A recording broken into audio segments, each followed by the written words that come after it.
How's it going? This is Ricardo, and in this video I'll show you how to remove the speakers on a Dell XPS 12-9Q34.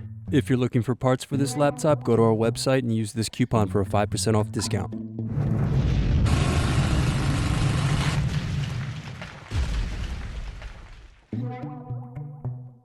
First, lift badge plate and remove screw. Then unscrew and remove bottom base.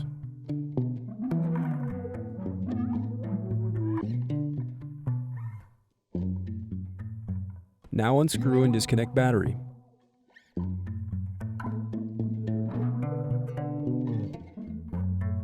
Now unscrew and disconnect speakers.